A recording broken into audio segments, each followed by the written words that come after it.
think the big problem this country has is being politically correct. I've been challenged by so many people, and I don't frankly have time for total political correctness. And to be honest with you, this country doesn't have time either. Yes, political correctness is out. American exceptionalism is back, ready to re-empower our republic as one nation under God by restoring our unalienable rights of life, liberty, and the pursuit of happiness. This is the Conservative Syndicate, real conservative talk from real conservatives, with your host, John Matthews. The latter-day prophet, vying against the hypocrisies of our time, and Joe Hakos. I don't give a damn what you think you are entitled to. The Conservative Syndicate is comprised of some of the most informed pundits and activists available today. Together we seek to tear down the imaginary wall of separation between church and state through education, information, and engagement on the religion of politics and the politics of religion. And now, your hosts of the nationally acclaimed, globally syndicated Conservative Syndicate, John Matthews and Joe Hakos. And greetings out there all across this great land of ours and around the world. It's that time again, once again, for the Conservative Syndicate. Real conservative talk from real conservatives. I'm your host, John Matthews, along with Joe Hakos. Joe will be off today, should be back tomorrow. But we got a full lineup for you today. We got a full show for you today. Another great show here at the Conservative Syndicate. And, of course, I guess if you've been paying any attention over the last couple of days, the beginning of this week, I've been saying this kind of all week so far, just thought crossed my mind over the weekend, that this is being touted as a week of promises fulfilled. And those promises fulfilled entail a couple of things. But we have the FBI hearings began this week with Director James Comey and Admiral Mike Rogers from the NSA began, and it's supposed to help clear up all these accusations and allegations as to whether the Russians are responsible for Donald Trump winning the election instead of Hillary's bad campaign and the bad candidate that the Democrats had to put up because they really had nobody else. And so, I would imagine at this juncture, some of the younger Democrats that may have been thrown out there, like Julian Castro, thought, better of doing it right now. Let's let the political environment calm down a little bit so that we can come back and present ourselves as the clean blank slate that Barack Obama did in 2008. And put somebody up there that perhaps better reflects what a lot of Democrats today want, more along the lines of total democratic socialism in line with Bernie Sanders, that kind of thing. Democrat establishment not ready to concede that yet, at least in terms of leadership. They may adapt and they may embrace some of the ideology openly now instead of in secret. But they're not about to give up their establishment leadership clout any more than Republicans are going to give up their establishment clout.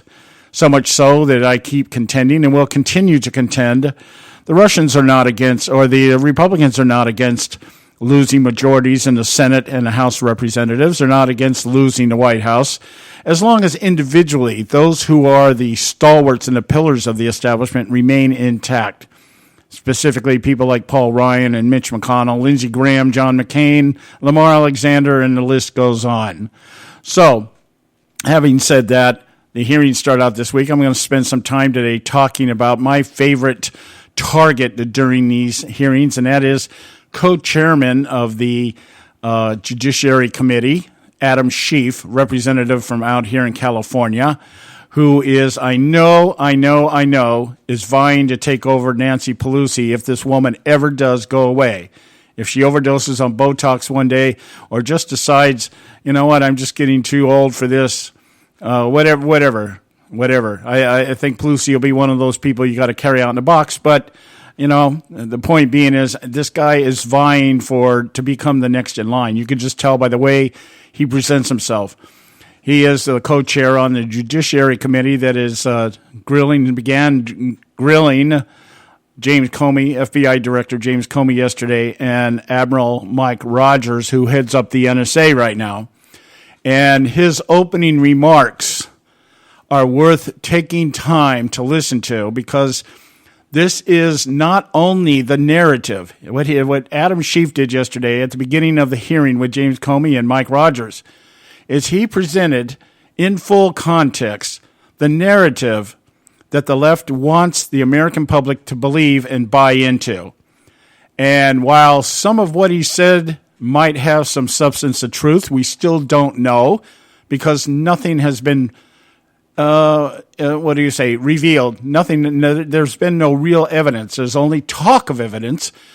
There's investigations, but the investigations right now are not yielding anything that the investigators are willing to bring out into the public eye for whatever reason. And, of course, that's part of what took place in the hearing so far. But his narrative, or his opening remarks, is just riff with the narrative. And most of it is completely void of any substance. It is the Alinsky tactic of just continuing to punch out a false narrative as if it's really true and really fact.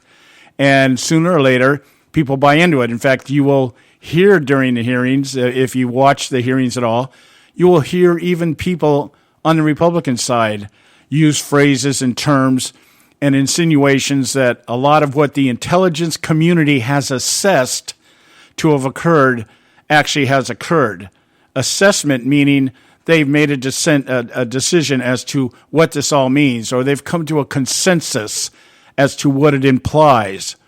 But nothing has been substantiated, as verified by former NSA Director James Clapper last week, who said there is no evidence of Russian collusion, but that doesn't stop the narrative from being presented.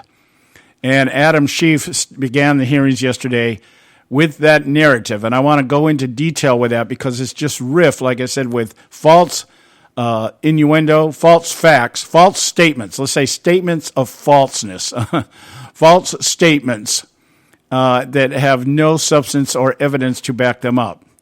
And he just happens to tie them together in such a way that the evidence that whoever has, that we haven't seen yet, does possess, kind of lends credibility.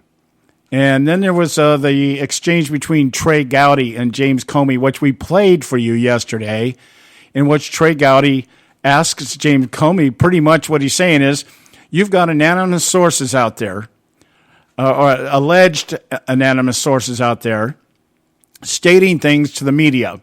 The media is publishing those things and hiding behind the First Amendment, using anonymous source as their protection.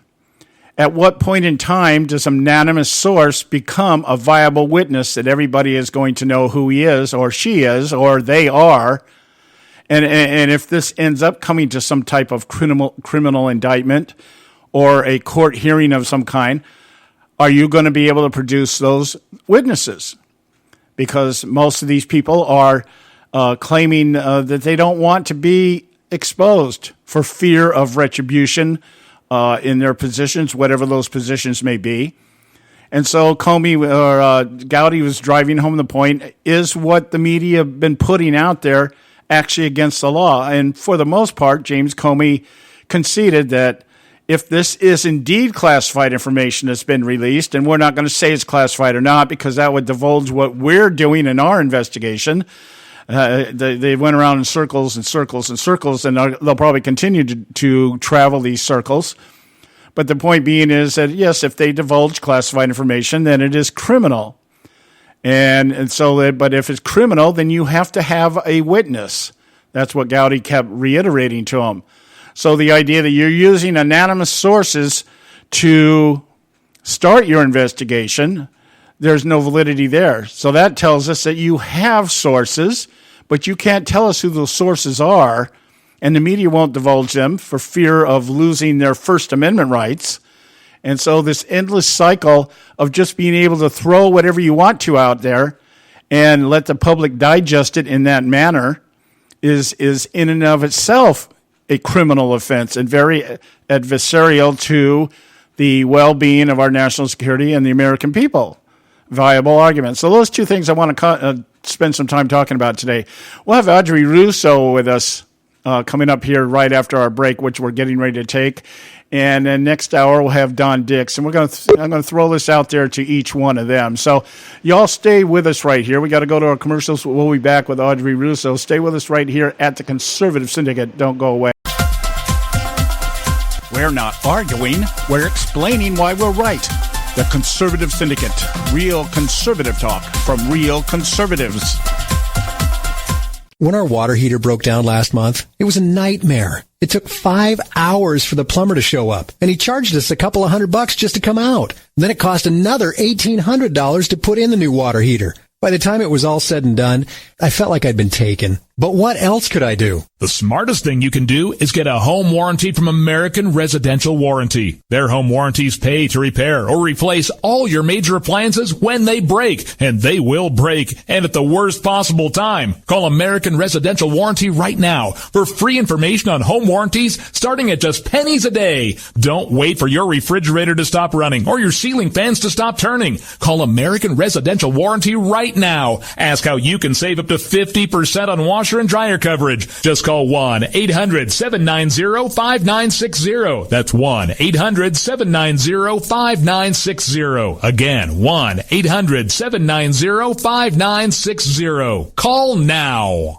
Limited time offer, 24-month commitment and credit qualification require cancellation fee, auto pay, and paperless billing and other restrictions apply. If you can't see the difference, why pay the difference? Switch to Dish for the best deal in entertainment. Only Dish brings you the best in entertainment for less than $20 a month. Cut the cable and don't get directed. Switch to Dish because at just $19.99, Dish saves you every time you turn on the TV. It's so simple. The same channels cost less with Dish. So since you can't see the difference, don't pay the difference. Switch to Dish for the best deal in entertainment. Get premium movie channels free for 3 months, starting at just $19.99. Dish saves you every time you turn on the TV. Call now to save with Dish. Dial 1-800-600-1645. That's 1-800-600-1645. The same channels for less than $20 a month. Dish. Call 1-800-600-1645 for details.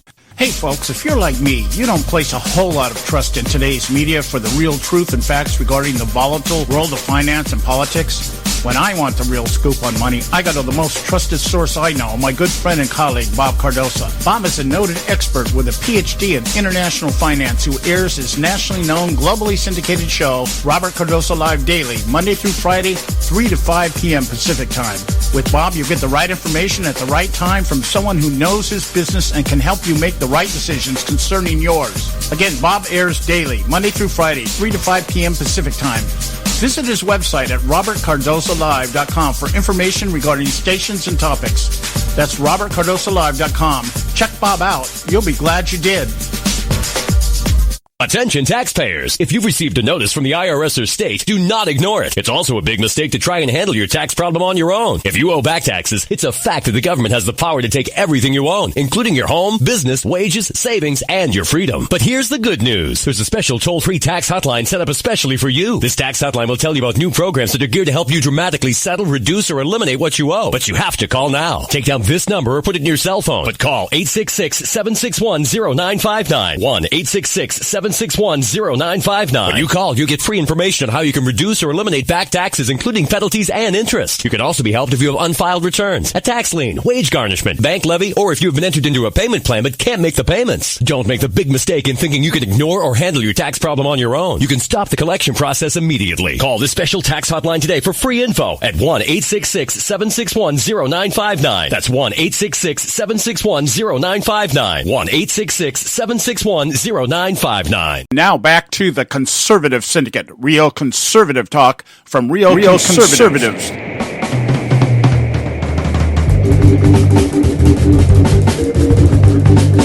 All right.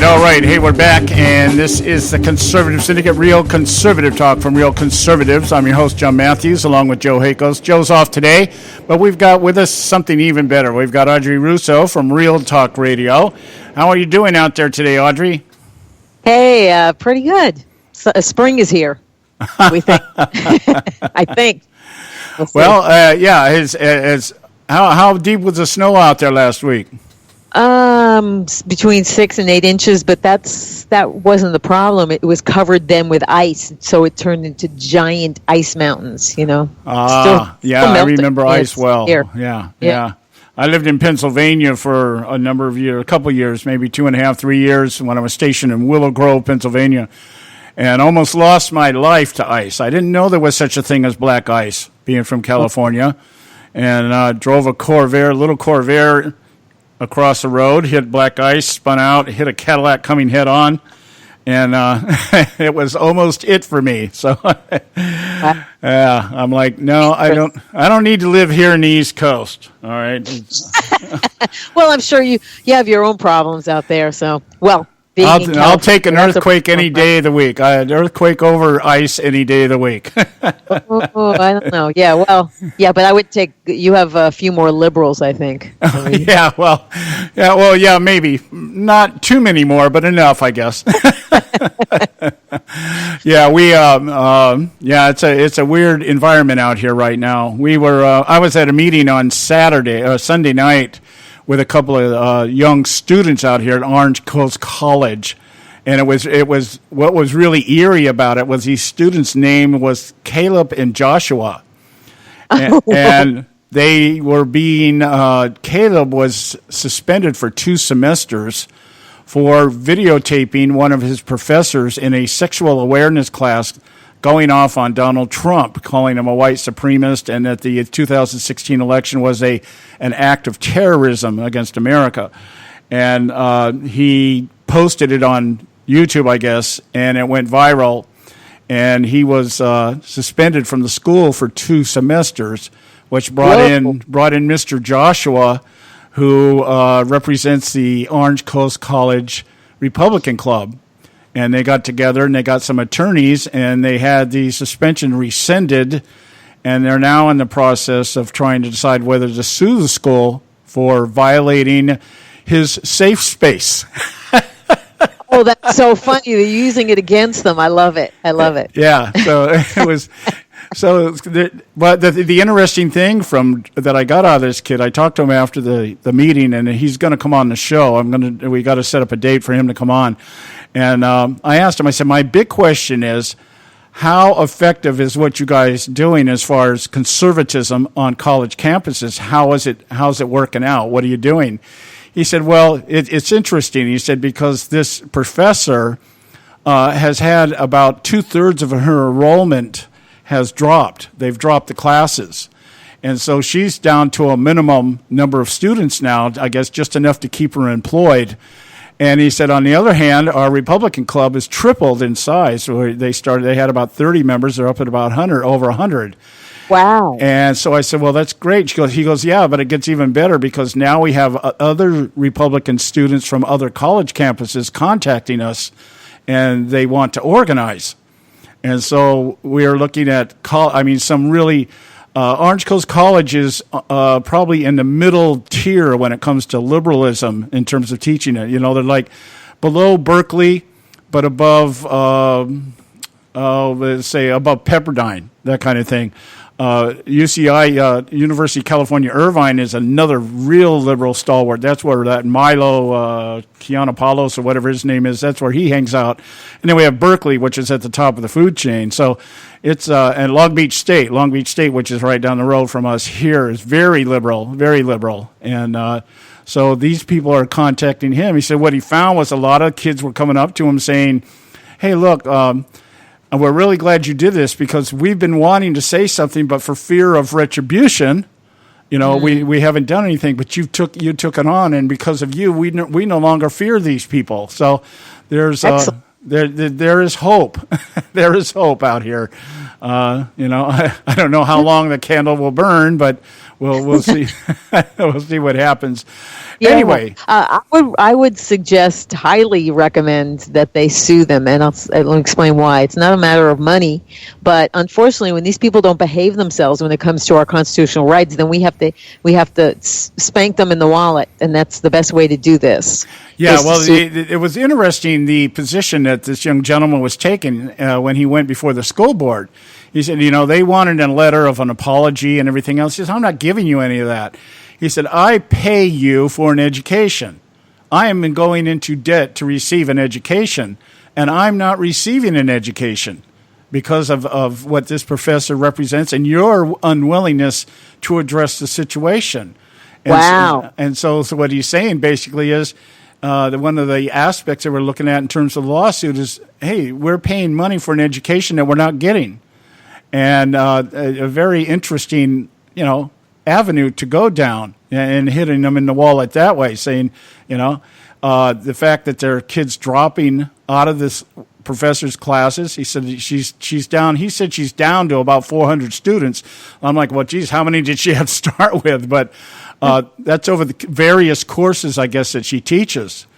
And so the school finally rescinded and said, yeah, somebody teaching human sexuality shouldn't have been bringing this up to begin with. And so it was.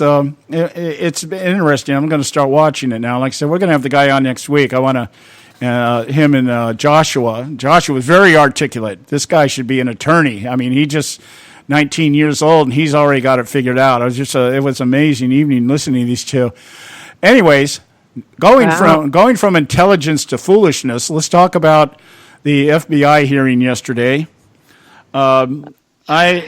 A particular note to me, there were two things. Joe brought it up yesterday. We played the clip from Trey Gowdy. I don't know if you caught that, where he was asking James Comey about the anonymous source. How are you going to produce evidence if everybody's undisclosed informant? That kind of thing. Did you catch that?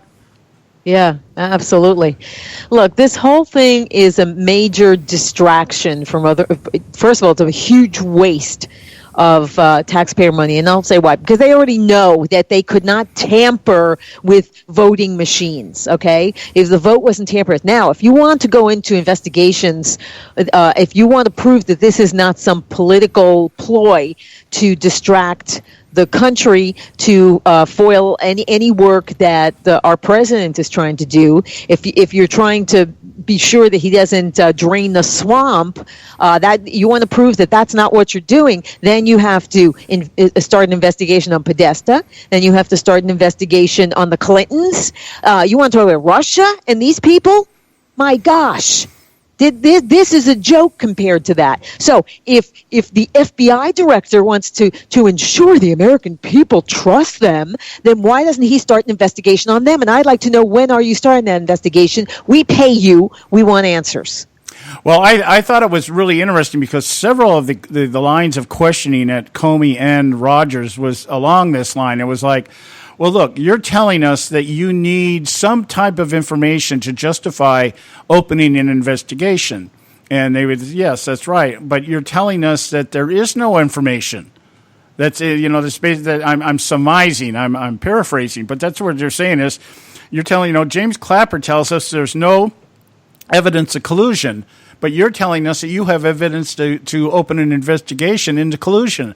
So what are you basing that on? Well, we can't disclose that. Then, but you've told us that you need evidence. How? I think the words they use is a tipping scale. How does it tip from here to here? And you've got to have something. And Comey's saying, well, I can't say we do, and I can't say we don't. Well, then why are we having this conversation? Basically.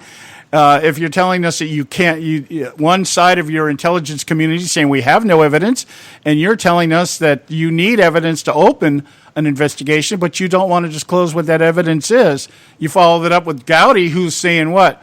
Well, all your evidence apparently comes from an anonymous source that nobody wants to name.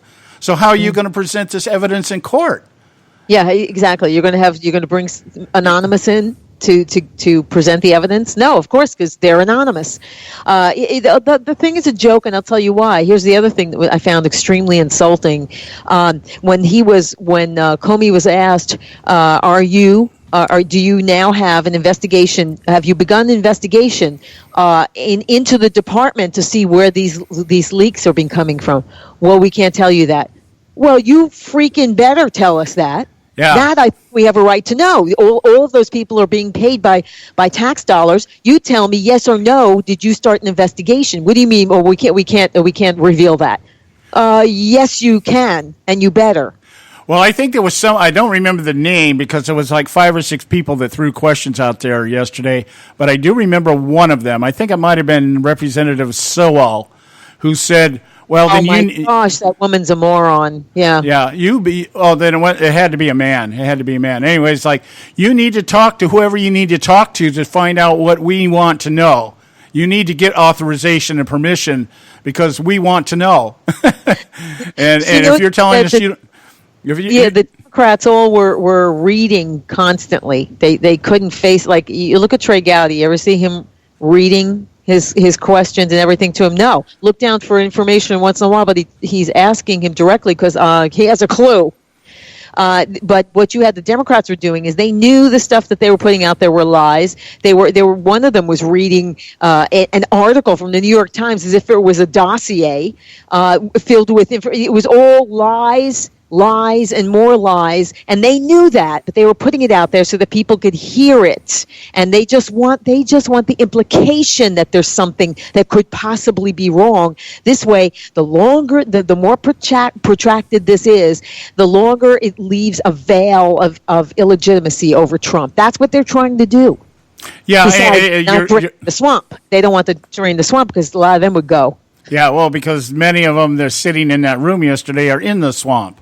Yeah, they are the swamp. Yeah, they are the swamp, and it was interesting the way some of these lines of questions. But if I can, we have a few minutes here. I want to read. I'm going to read verbatim Adam Schiff's opening remarks at the hearing yesterday because this you mentioned earlier. This is a waste of time and a distraction, but I saw it just a slightly different way. It is a waste of time for sure, but it is what they're using it for. Is they're using it to drive home in a formal official setting to the American public the narrative that the left wants carried forward. It's not a matter of whether they actually prove anything. I do not believe that the Democrats really expect to prove anything. I think what they want to do is they want to reinforce this narrative that they have formed in their own opinion along with a consensus of the intelligence communities, which just means it's a consensus. Again, no facts. It's just the narrative that they have formulated in their own minds as to what took place here. And let me read a few paragraphs here, then we'll go to the break. I want to get your take on this. So pay attention because there's a quiz after this, all right? He says, Mr. Schiff, this is Adam Schiff starting. He says, last summer, at the height of a bitterly contested and hugely consequential presidential campaign, right there, they're telling you, here it is. This was the election of all elections, okay? A foreign adversarial power intervened in an effort to weaken our democracy and influence the outcome for one candidate against the other. That foreign adversary was, of course, Russia, and it activated through its intelligence agencies and upon the direct instructions of its autocratic ruler, Vladimir Putin, in order to help Donald J. Trump become the 45th president of the United States. The Russian active measures campaign may have begun as early as 2015, when Russian intelligence services launched a series of spear phishing attacks designed to penetrate the computers of a broad array of Washington-based Democratic and Republican Party organizations, think tanks, and other entities. This continued at least through the winter of 2016. While at first the hacking may have been intended solely for the collection of foreign intelligence, in mid-2016, the Russians weaponized the stolen data and used platforms established by the intel services such as DC Leaks and the existing third-party channels like WikiLeaks to dump the documents. The stolen documents were almost uniformly damaging the candidate Putin despised, Hillary Clinton, and by forcing her campaign to constantly respond to the daily drip of disclosures, the releases greatly benefited Donald Trump. Now, here's the catch line. None of these facts are seriously in question, and they're reflected in the consensus conclusion of our intelligence agencies. We will never know whether the Russian intervention was determinative in such a close election. I thought Hillary had it wrapped up. Indeed, it is unknowable in a campaign to which so many small changes could have dictated a different result. More importantly, and for the purpose of our investigation, it simply does not matter.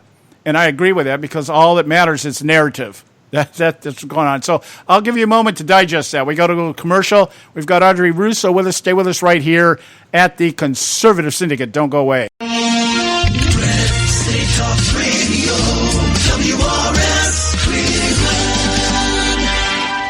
Red State Talk Radio is now available as a voice command on your Amazon Echo and Echo Dot by simply saying, Alexa, play Red State Talk Radio. Red State Talk Radio on TuneIn. Are you behind on your taxes? The IRS is the largest and most aggressive collection agency in the world, and they can seize your bank account, garnish your paycheck, close your business, and file criminal charges. Tax Mediation Services is accredited by the Better Business Bureau. Our team of tax attorneys and enrolled agents can stop collections and get you protected. If you owe over $10,000 in back taxes or have unfiled tax returns, call now for a free case review and a price protection guaranteed quote at 800-790-4294. 800-790-4294. You know, sometimes when you compare prices on products, you think to yourself, what difference does it make? The rates are all about the same anyway, but sometimes the rates are very different. Let me give you an example where there's a huge difference in pricing between companies. Vehicle protection plans. Look, if your car is 4 years or older, having a vehicle protection plan is a no-brainer. The trick is not to overpay for it. Here are the facts. The average price of a vehicle protection plan is $2,800, while the price of a TOCO warranty vehicle protection plan for most vehicles is just $1,500. The average down payment on a vehicle protection plan is $299. With TOCO warranty, there's no down payment. The average monthly payment on a vehicle protection plan is more than $160 a month. With TOCO, the average monthly payment is just $49. To get a highly rated vehicle protection plan at a great low rate, call TOCO Warranty at 1-800-987-1519. That's 1-800-987-1519. Terms and conditions apply. Hey, this is Leonora Cravota from Red State Talk Radio for MyPillow. I used to have trouble sleeping. MyPillow changed all that. I now fall asleep within moments of my head touching my pillow. That's how comfortable MyPillow is with its patented interlocking fill. MyPillow stays cool and does not go flat. Plus, it's machine washable and dryable. MyPillow has a 10-year warranty and a 60-day comfort guarantee. MyPillow is also the official pillow of the National Sleep Foundation, and it's made right here in the USA. MyPillow is now offering Red State Talk Radio listeners a 4-pack special with 2 premium standard or queen pillows and 2 go anywhere pillows. That's 4 pillows for the price of 1. To take advantage of this special offer, call 1-800-961-9194 and ask for promo code RedState. That's 1-800-961-9194, promo code RedState. Put sleepless nights behind you with MyPillow, the most comfortable pillow you will ever own. For the best night's sleep in the whole wide world, visit MyPillow.com. If you've got joint pain, let me ask you a question. Would you like a high-quality knee, back, shoulder, or ankle brace at little or no cost? Now, just in case your reception isn't great, let me ask you again. Would you like a pain-relieving knee, back, shoulder, or ankle brace at little or no cost? Well, if you have Medicare insurance, you could qualify for these pain-relieving braces at little or no cost. And these are high-quality braces. They are very comfortable, and they've helped thousands relieve their pain. Now, I'd like you to imagine going on vacation, playing with your grandkids, just living your life again without pain. The Mobility Hotline is a referral service that connects folks with Medicare coverage and other insurance to accredited companies offering pain-relieving braces at little or no cost. And don't you worry about the Medicare paperwork. They'll handle it all for you. And they'll deliver your braces for free. Call the Mobility Hotline now. The call's free. 1-800-557-6150. 1-800-557-6150. 1-800-557-6150. Are you struggling with addiction or alcohol problems? If you're depressed, drinking, and using drugs, you may need help, and your insurance may offer coverage. I knew I could get myself out of this. I just needed some hope and some help. I took the first step to recovery when I made the call. Call the Addiction, Hope, and Helpline now for a free assessment with someone who cares. Call 800-518-1573, 800-518-1573.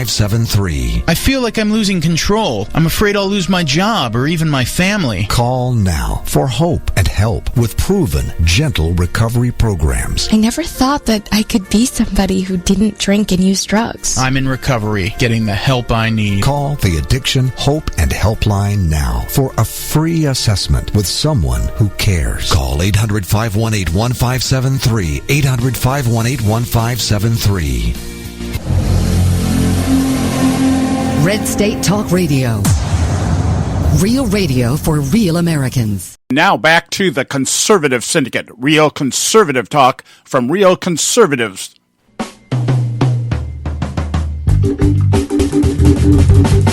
All right, we are back, and this is the Conservative Syndicate, real conservative talk from real conservatives. I am your host, John Matthews, along with Joe Hakos. Joe's off today. We'll be back tomorrow.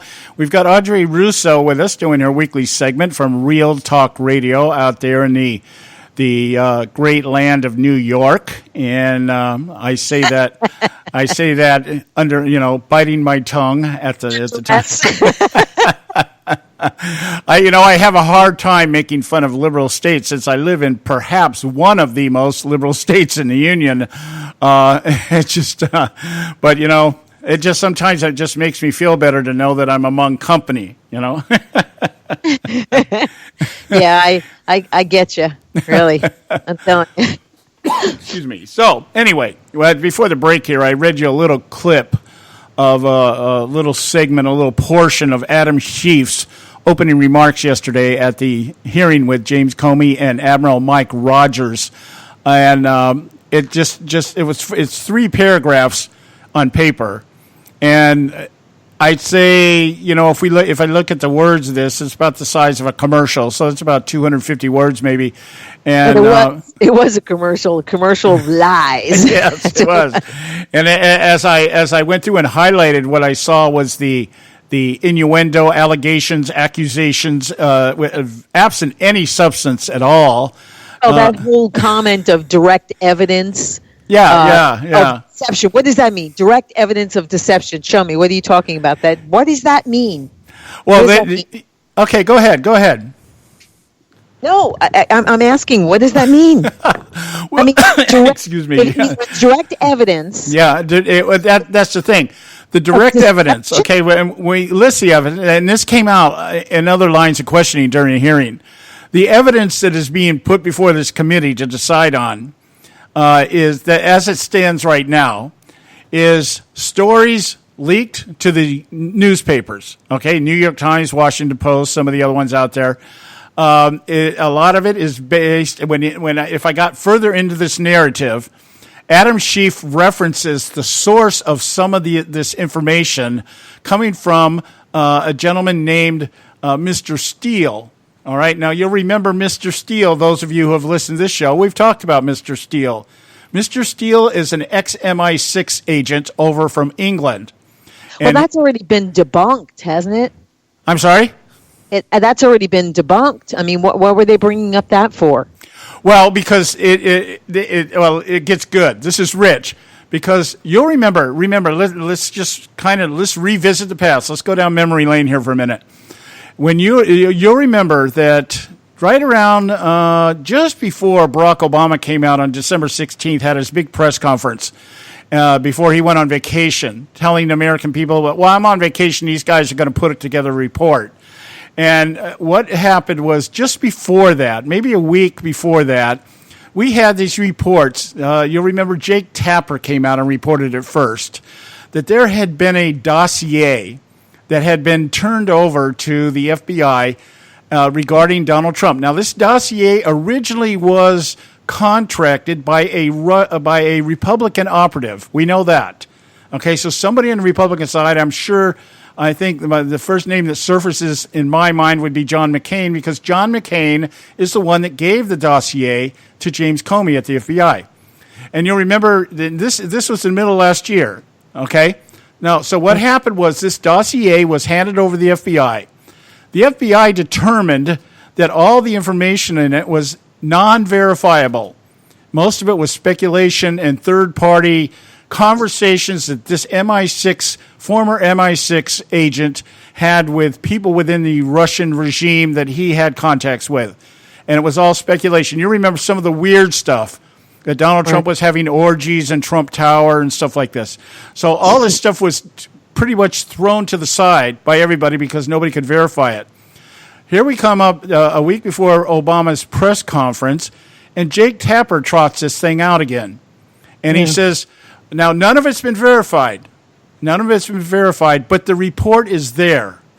And the report had been handed over to Barack Obama by the FBI, and then the next day given to Donald Trump, just because they felt we needed to let them know that this information existed, or this dossier existed. Not that the information was valid, not that it was true or anything else. We just wanted them to know that it existed. Okay? Mm-hmm. So Tapper uses the report of his existence to bring the thing out into the public for the purpose of letting the public decide, those are Jake Tapper's own words, as to whether or not there's any validity to it. How could they decide that if we already know that there was no evidence of it? They couldn't verify it. Well, but that's the story. See, that's the story. The story is that the media brought it out anyway, just to let everybody. We have a story that's not verified. Oh, let me see. We could verify all the things that Bill Clinton did, but that wasn't worthy of bringing to anyone's attention, right? Right. Well, that was our argument on our side. Well, we can verify that Hillary Clinton did everything that we're accusing her of. We have emails. We have documents. But that wasn't the narrative. The narrative was the fact, because what they were doing was they were introducing the narrative. They were going full. Now, at this point, Jake Tapper is that point in time when the left decided we're going to push this narrative for all it's worth. And so Tapper trots this out. This is what started the fake news, the big fake news controversy. This is where Donald Trump told the CNN guys, sit down, you're fake news, you're a fake media outlet. You guys, it was right after this dossier made the public airways. And all the information in it, none of it to this date has been verified. So, but that started the narrative. So this is what Adam Schiff trots out yesterday as he's introducing the accusations or the allegations or the reason why this investigation has been formed. This dossier now resurfaces as the foundation by which the Democrats are saying we need to get to the bottom of this and find out if it's true or not. Okay, so that's... I hope these people are. You see how viral they are. Yeah, you follow me so far? Yeah. Okay, yeah. So Schiff goes on to continue to push this narrative that all these things that we're saying happened because there is a consensus amongst the intelligence communities that they happened. Completely void of James Clapper's last week confirmation in his mind that there is no evidence of collusion between Trump people and Russia. There is absolutely no evidence of it. Schiff is saying, if anybody was going to say there was, he would. Yeah, you would think so. This would be like Rachel Maddow trotting out Donald Trump's tax returns and then finding out, he actually did pay taxes. In fact, he paid more taxes than everybody else combined. But it doesn't matter. What matters, what was the story with Rachel Maddow?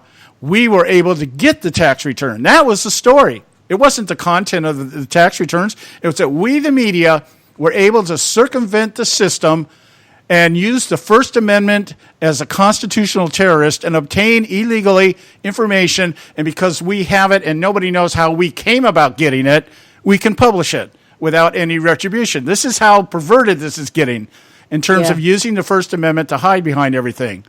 So anyway, so Schiff goes on and he presents this entire narrative out in the open here.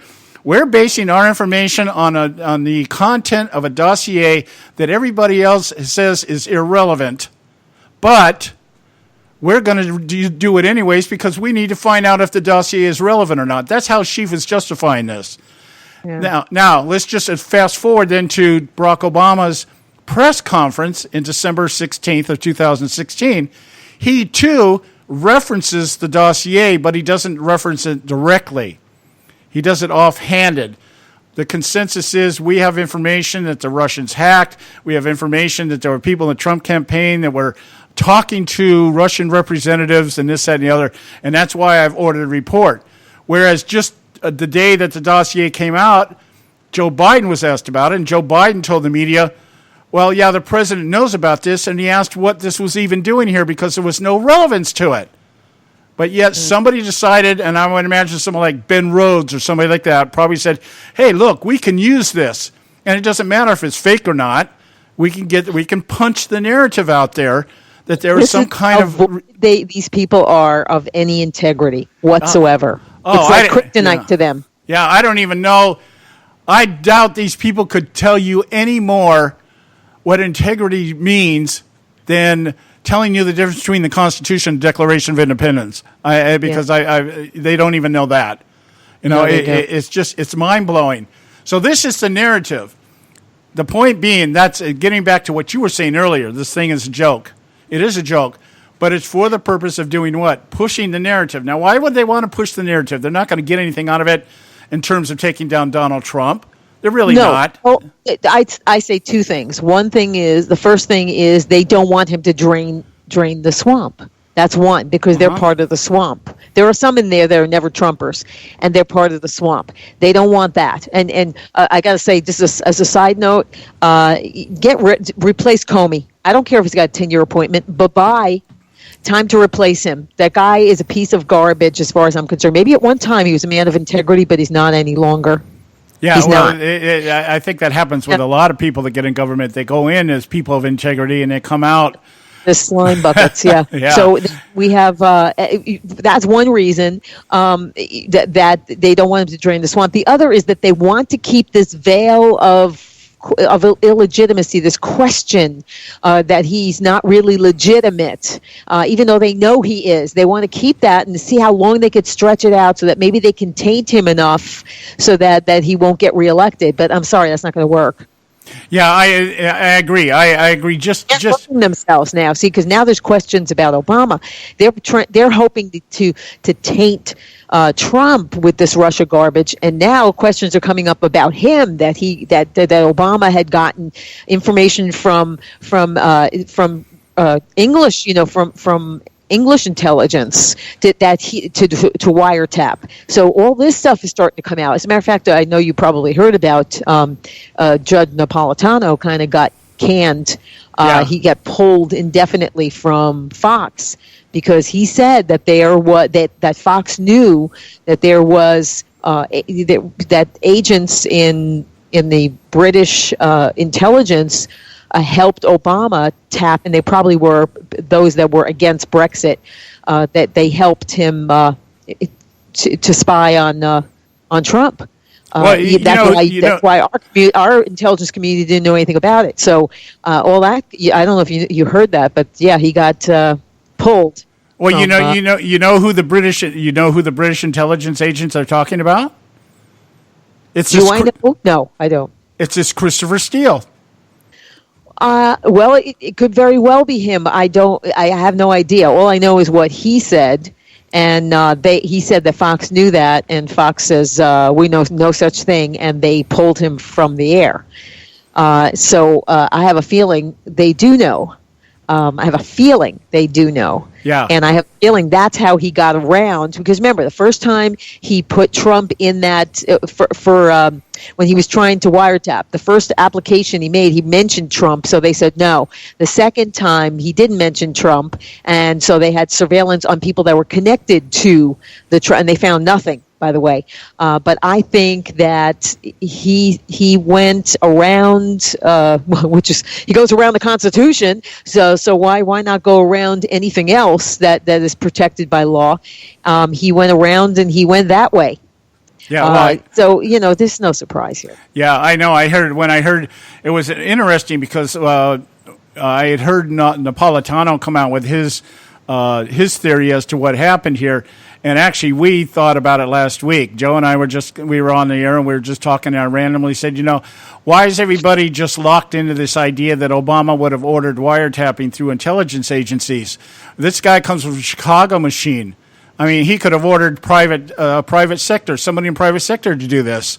And so, lo and behold, we've got this former British intelligence officer out there gathering information through Russian contacts with allegations with no verification or no validation that they're true or not. And then all of a sudden, Obama comes out, wait a minute, we got something here, we're going to go with it, we're going to I need a report. And, Trump just basically comes out and says, well, somebody in the British agency did it. Well, Christopher Steele is this British agent that everybody's talking about. Nobody wants the name anymore. This thing, the way it's going right now, if Obama's name gets brought up too many more times, you can watch him drop this thing like a hot potato. Well, sure, because that's exactly what's happening. Now there's questioning him. They're questioning, he's got involvement. See, this is coming back to bite them in the tuchus right now. Yeah. So this is something that's not going to last very long once they see that it's starting to taint them. And how many in the government on the Democrat side have had relationships with those in the Russian government and, well, Russian businesses that are attached to or owned by the Russian government? Think about that. For a second here. They really don't want to go down this road any further because they're making fools of themselves, if that's even possible. Yeah. We got to go to a break here, but I do agree. I think this is what they're doing is just trying to gear up as much as they can for the 2018 election. I think that's what they're focusing on, the immediate future of what can we do to take back majorities? What can we do to get the Senate more evenly split or whatever. It only takes 2 or 3 seats to change that whole dynamic. We've got Audrey Russo with us. We got a short break here. We'll be back in just a couple of minutes. Stay with us right here at the Conservative Syndicate. There is an old saying, children should be seen but not heard. At no time is this more apparent than when politicians speak. TheConservativeSyndicate.net, the adults in the room. Hey folks, if you're like me, you don't place a whole lot of trust in today's media for the real truth and facts regarding the volatile world of finance and politics. When I want the real scoop on money, I go to the most trusted source I know, my good friend and colleague, Bob Cardoso. Bob is a noted expert with a PhD in international finance who airs his nationally known, globally syndicated show, Robert Cardoso Live Daily, Monday through Friday, 3 to 5 p.m. Pacific Time.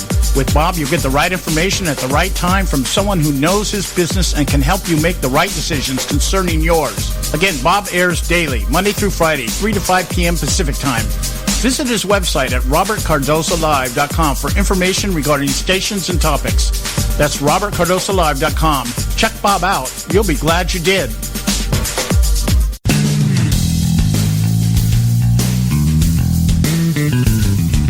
History affirms a vibrant civil society thrives on freedom of conscience, religion, and choice.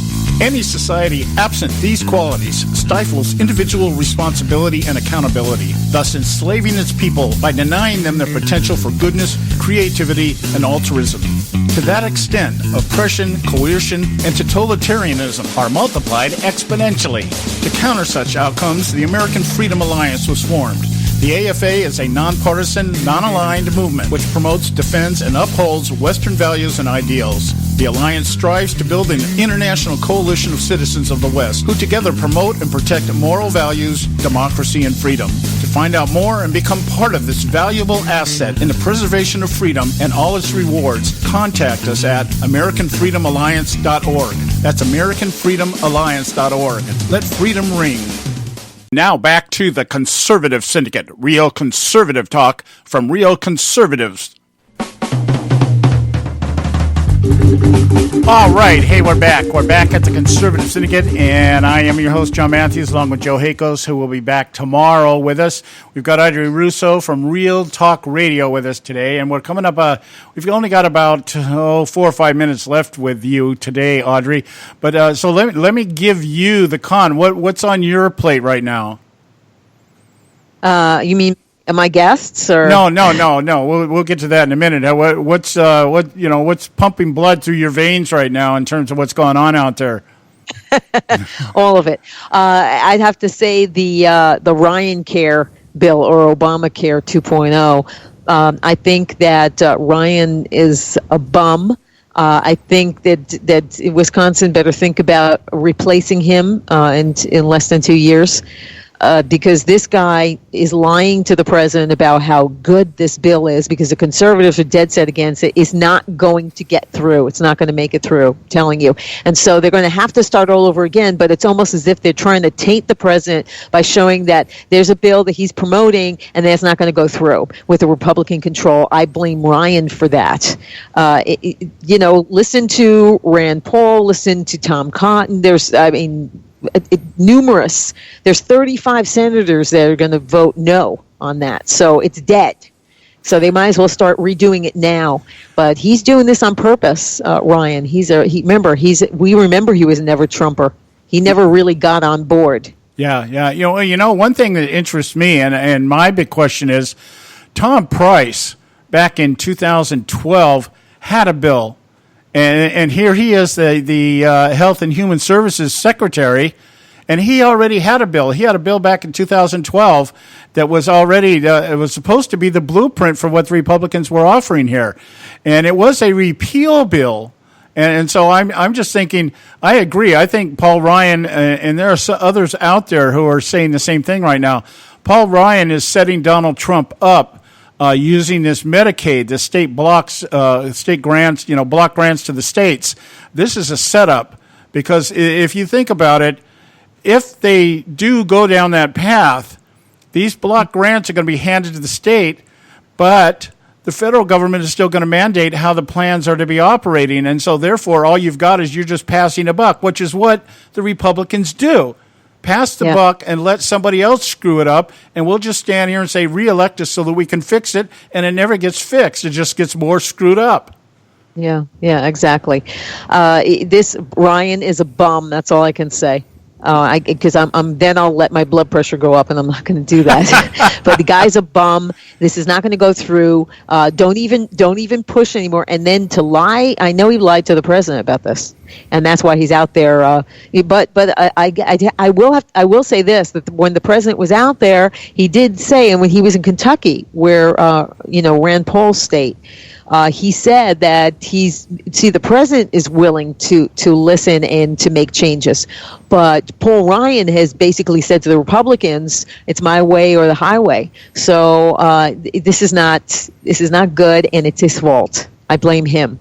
Well, I know. At this point in time, everything hangs. The entire survival of the bill is going to hang on whether our conservative counterparts stand their ground and don't give in to this Medicaid. This phase 3 is what will kill this whole thing and put us into that, once again, in that framework of thinking maybe we need single payer to save the whole thing. Audrey, we're out of time here. We're out of time. I want to give you time to plug your show. Who you got on this week? Sir, great show. We have Dr. Stephen Bucci from Heritage Foundation is going to be back with us, plus author Diana West. Oh, she's really good. And to just take a little departure from the serious stuff, Donnie Most will be back, the actor-singer, because he has a new CD out, so he's going to be on. You want to catch that. Really awesome stuff, I'm telling you. Out in L.A., when he does his shows, you got to catch his shows. They're incredible, really. And I'm talking, I was in one of them. I'm telling you, show is incredible. Really, can't miss it. Well, I'll have to do that if he's down here in Southern California. I do not go up to Northern California for concerts. He's all over. He goes all over. So I'll have to keep my eye on that. I'll have to keep my eye on that because I love the comedy stuff. Evan Sayet lives out here, and so every time he's in town here, I go out and see him. But so yeah, that'll be good. That'll be good. You guys can catch Audrey's show 8 o'clock on the East Coast. Am I correct? At audreyrusso.com? That's correct. 8 o'clock on the East Coast on Thursdays. All right, my dear. That's this Thursday, 8 o'clock Eastern Time, 5 o'clock out here in the West Coast. audreyrusso.com. Thanks so much for stopping by, dear. Thanks, John. God bless you. Talk to you next week. All right, we'll talk to you later. Okay, guys, we're at the coming up on the hour here. Edward's Notebook, pay some bills, and we'll be right back. Stay with us. Oh, my goodness. So the statist Republicans trotted out Obamacare Light. I feel it is yet another insult to the American people. Hello, I'm Ron Edwards. On today's page from the Edwards Notebook, so now we, the people, are possibly being forced to wait indefinitely before there will be any serious tax cuts because the powers that be decided not to cut one single tax until after Obamacare is replaced. One of the excuses used to drag the process out is certain Senate procedure rules. And also, if Obamacare is totally brought up for a vote, then the progressives like Chucky Schumer will filibuster and prevent any progress. To that I say bunk. Because if they would have done a better job of defending the medical marketplace when Ali Obama was foisting his socialist health-damaging system upon us, perhaps the dilemma they now refer to wouldn't be occurring now. So basically, this drip, drip, drip approach will do little to relieve the burden now faced by the average American who has to endure it, unlike Congress and President Trump, who enjoy a far superior form of health care. Meanwhile, this Step 1, Step 2, Step 3 approach kicks needed tax reductions further down the road. Those midterm elections will be very interesting, to say the least. I'm Ron Edwards.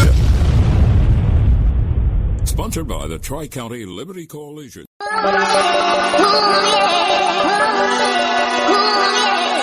You can catch all our archives at theconservativesyndicate.net. The Conservative Syndicate. Real conservative talk from real conservatives.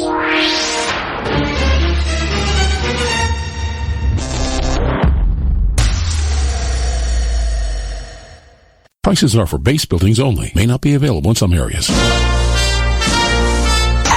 Attention business owners, do you want a stimulus package that really works? Before you spend thousands of dollars more than you should on your next building project, listen to this. General Steel has a stimulus package designed to help you save as much as half the cost of conventional construction on your next building. As much as half. That's right, General Steel can save you thousands of dollars with a pre-engineered steel building designed for your business or church. How about a 50 by 100 foot building for under $30,000? So don't pay thousands more than you should without calling General Steel first and save as much as half the cost and time of conventional construction. With the projected demand for steel in Japan and China, prices may be skyrocketing. 877-927-3360. 877-927-3360. 877-927-3360. Term life insurance. It can be a powerful way to protect your assets and your family. You work hard to earn and save your money to build a nest egg for the future. Don't let it get wiped out because you didn't plan ahead. Take the time now and make a small investment in $500,000 or more in quality term life insurance. Call the Term Lifeline and let us shop the best companies to give you the lowest rates. We specialize in policies of $500,000 and above. Ask about some of our 10 and 20-year fixed rate plans with guaranteed rates. Call the Term Lifeline right now for your free insurance quote. 800-870-3609. 800-870-3609. You owe it to yourself to protect your family and your assets. Make term life insurance part of that plan. Call the Term Lifeline right now. 800-870-3609. 800-870-3609. Hey folks, if you're like me, you don't place a whole lot of trust in today's media for the real truth and facts regarding the volatile world of finance and politics. When I want the real scoop on money, I go to the most trusted source I know, my good friend and colleague, Bob Cardoso. Bob is a noted expert with a PhD in international finance who airs his nationally known, globally syndicated show, Robert Cardoso Live Daily, Monday through Friday, 3 to 5 p.m. Pacific Time. With Bob, you get the right information at the right time from someone who knows his business and can help you make the right decisions concerning yours. Again, Bob airs daily, Monday through Friday, 3 to 5 p.m. Pacific Time. Visit his website at robertcardosolive.com for information regarding stations and topics. That's robertcardosolive.com. Check Bob out. You'll be glad you did.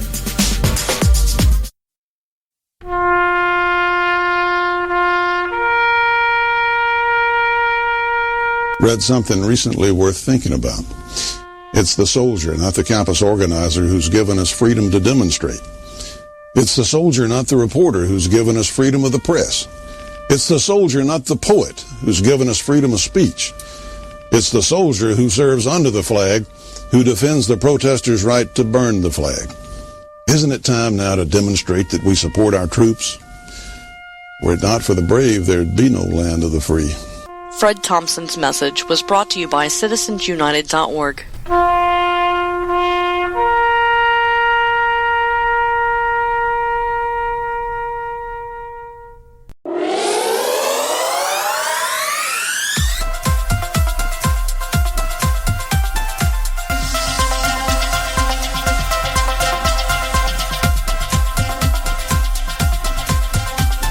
I think the big problem this country has is being politically correct. I've been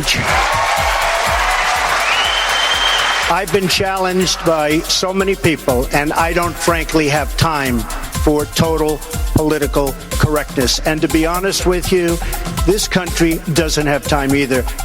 Yes, political correctness is out. American exceptionalism is back, ready to re-empower our republic as one nation under God by restoring our unalienable rights of life, liberty, and the pursuit of happiness. This is the Conservative Syndicate, real conservative talk from real conservatives, with your host, John Matthews. It's a latter-day prophet, baying against the hypocrisies of our time. And Joe Hakos. I don't give a damn what you think you are entitled to. The Conservative Syndicate is comprised of some of the most informed pundits and activists available today. Together we seek to tear down the imaginary wall of separation between church and state through education, information, and engagement on the religion of politics and the politics of religion. And now, your hosts of the nationally acclaimed, globally syndicated Conservative Syndicate, John Matthews and Joe Hakos. All right. Hey, we're back here, hour 2, right here at the Conservative Syndicate. We're glad to have you with us today, and I hope you got something out of that first hour. In fact, I want to spend this is our short segment here, and we've got Don Dix coming up with us, coming on maybe in about 10 minutes or so. And I want to just take this time to kind of reiterate what we're talking about in the last hour here, because a lot of people are not really aware of how the narrative is being pushed by the left right now through these committee hearings. And that's all that it is. That's all this really is. It's a narrative that's being pushed out there for the purpose of continuing to try to delegitimize Donald Trump, which has it's a two-prong attack. If they can delegitimize his credibility, then what that does is it causes the Republicans to do what they always do, and that is put their tail between their legs and try to act non-involved. They don't really. They'll half-heartedly defend their president, but they won't do anything to support him. And you will hear very little out of most of the people in leadership. Of course, you'll hear the big mouths, the self-ordained saviors of humanity, people like John McCain and Lindsey Graham. They'll all be out there shooting their mouth off every other day, as any talk show that'll take them on. But the rest of the Republican Party just sits in complicit silence and just watches everything from afar, hoping none of it tarnishes their reputation amongst their elites and their constituents. Now, the thing is that I had brought up this dossier, which is the basic premise on which the narrative is being built by the left, completely discredited in the middle of last year when it first came out, because it came from a British intelligence agent that no longer is an intelligence agent. He was hired by somebody in the Republican Party. We've established that. We established that the Republican operative who hired him decided the information was invalid, couldn't be used, and discarded it. But his contract was picked up by somebody on the DNC side. And from that, we now have this information that Representative Adam Schiff, trotted out at the hearing yesterday, the preliminary hearing the first of the hearing with James Comey yesterday, about the narrative or why this investigation is being conducted. And we know this. I'm going to pick up and just read you a couple of the paragraphs here in a few minutes that we have in this segment here, just to kind of put a little more substance to it. Schiff was going on after he finishes his dissertation as to what he says occurred. He says, let me give you a short preview of what I expect you'll be asked by our members. Whether the Russian active measures campaign began as nothing more than an attempt to gather intelligence or was always intended to be more than that, we do not know, and is one of the questions we hope to answer. But we do know this. The month of July and August 2016 appeared to have been pivotal. That is when the dossier came out, by the way. It's also when John Podesta's emails were exposed. It was at this time the Russians began using the information they had stolen to help Donald Trump and harm Hillary Clinton. And so the question is why? What was happening in July, August of last year, and were U.S. persons involved? Here are some of the matters drawn from public sources alone, since that is all we can discuss in this setting that concern us and we believe should concern all Americans. See, Jake Tapper leaking a story, bringing a story, resurrecting. He didn't leak anything. He resurrected a story that had been squashed because of lack of credibility to the sources and the information that had been provided. But it was public sources alone. So Jake Tapper brought it back into the public arena, which allowed Adam Schiff and those on the left to now use it as a viable premise on which they build their narrative. In early July, Carter Page, someone candidate Trump identified as one of his national security advisors, travels to Moscow on a trip approved by the Trump campaign. No evidence of that. While in Moscow, he gives a speech critical of the United States and other Western countries for what he believes is a hypocritical focus on democratization, and efforts to fight corruption. According to Christopher Steele, a former British intelligence officer who is reportedly held in high regard by U.S. intelligence, Russian sources tell him that Page has also had a secret meeting with Igor Second, CEO of Russian gas giant Rosneft. Second is reported to be a former KGB agent and close friend of Putin's. According to Steele's Russian sources, Page has offered brokerage fees by such on a deal involving a 19% share of the company. According to Reuters, the sale of a 19.5% share of Rosneft later takes place with unknown purchasers and unknown brokerage fees. Now, this is information, as we said, James Clapper last week denied that there's any collusion evidence out there. And here we have Adam Schiff sitting at the hearing yesterday, trotting this dossier out that everybody else had discounted until Jake Tapper brought it to the public's attention just before Barack Obama gives his press conference and says, we have information that Russia hacked the election. So that I just wanted to add substance to that. I got to go to a break. When I come back, we'll have Don Dix with us. So stay with us right here at the Conservative Syndicate. Don't go away. The Strident Conservative. We could agree with you, but then we'd both be wrong. Hello, America. This is David Leach, the Strident Conservative. Yesterday was day one of the Senate confirmation hearings for Donald Trump's nominee to the Supreme Court, Neil Gorsuch.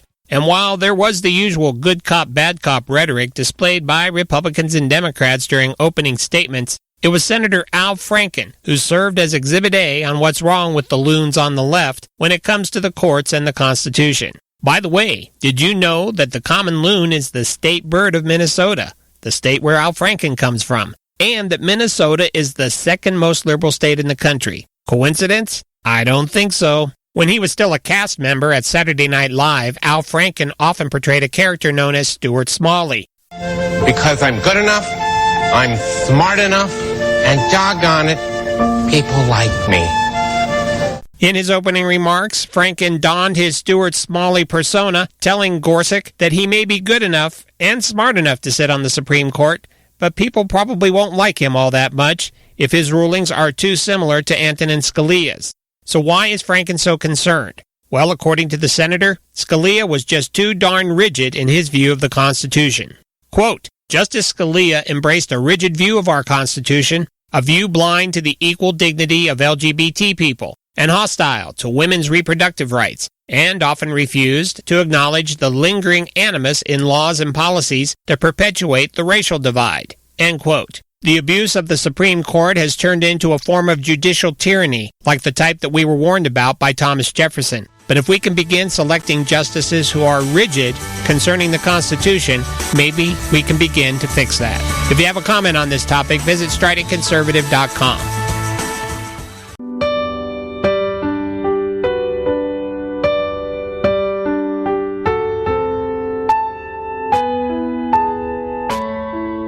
Hey folks, John Matthews here from the nationally acclaimed, globally syndicated The Conservative Syndicate. The debate regarding who should be accredited with defining insanity as doing the same thing over and over again and expecting different results lends to its own insanity. Whether Albert Einstein, Ben Franklin, or Rita Mae Brown coined the adage or not, its meaning is as true as the fact the sun will rise and set tomorrow. In much the same fashion, citizens across our great republic today are debating whether or not it is time to change course regarding the accepted established norms of our political system. Is it time to create a new party or continue to expect different results after electing the same people keeping our current system? Partisanship, corruption, and a desire to maintain power for the sake of power by those we elect, reinforced by decades of empty promises trotted out each election cycle, but never fulfilled, has left America frustrated, angry, and rebellious to degrees not seen since the Civil War. The only viable solution is to quit adhering to the insanity of doing the same thing over and over and expecting different results. This is why the Conservative Party USA exists. The Conservative Party USA arose during the Tea Party Rebellion in 2010. It seeks to rectify the insanity that defines the consistent failures and corruption of the current two-party system by nominating and supporting candidates who are committed to imposing the conservative principles of fiscal discipline, restraining the reach of the federal government as outlined in the Constitution, and defending America's traditional family values. If you're tired of witnessing the insanity that dominates our political system, check us out at conservativepartyusa.org. That's conservativepartyusa.org. Now back to the Conservative Syndicate, real conservative talk from real conservatives.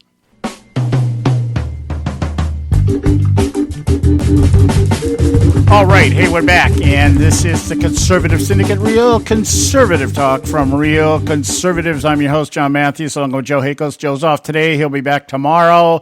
But we've got Don Dix from Act for America back with us, doing a segment with us this week. I think we had some technical problems last week. I ended up having to blow the show off last week, which is not always good, never good, but sometimes necessary.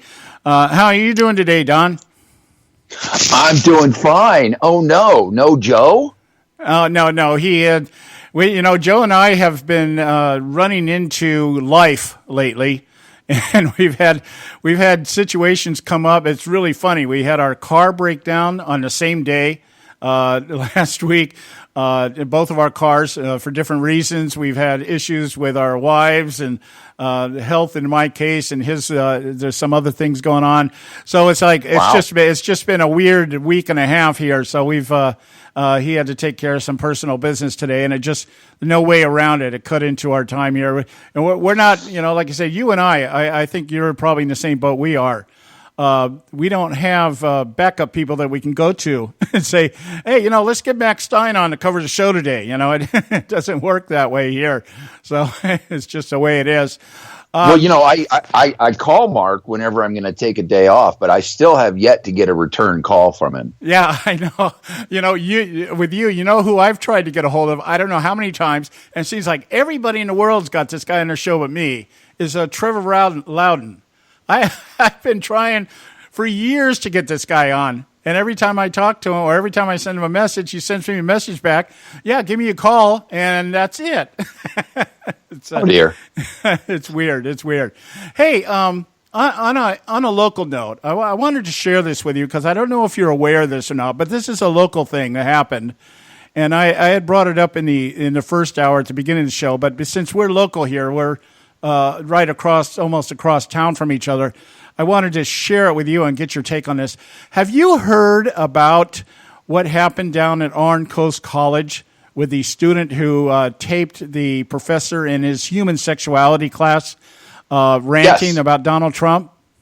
Yes. Okay. Yeah, I heard about it and saw the video and saw a little bit of the initial follow-up, and then attorney out of Santa Monica, guy by the name of Bill Becker, represented him as he was threatened by the school, I guess, with a temporary expulsion. About the only word I can come up with it now. And they won that case against the school. And I guess last I heard, he's back at school. Yeah, I was at a meeting Sunday night, the Eagle Forum out here in Fountain Valley. And he was there. He was one of the speakers there. Him and the other kid with him, what's his name here? Joshua is from the Republican group on campus, and Caleb is the student that was... Right. They were both at the meeting the other night, and we're going to have them on the show next week because I thought it was really important that what is accomplished, what they have accomplished outside of just getting him. He was actually suspended for 2 semesters, and they have since rescinded that. And they're coming back at this. I guess what he said the other night was they're actually thinking and using the left again. I love it when people think of this. How do you use the left's argument against them? He said, we're thinking about suing the school because the school failed to provide us a safe space. And exactly, yeah. And I thought, this is intelligent thinking here. This is exactly what we need to do.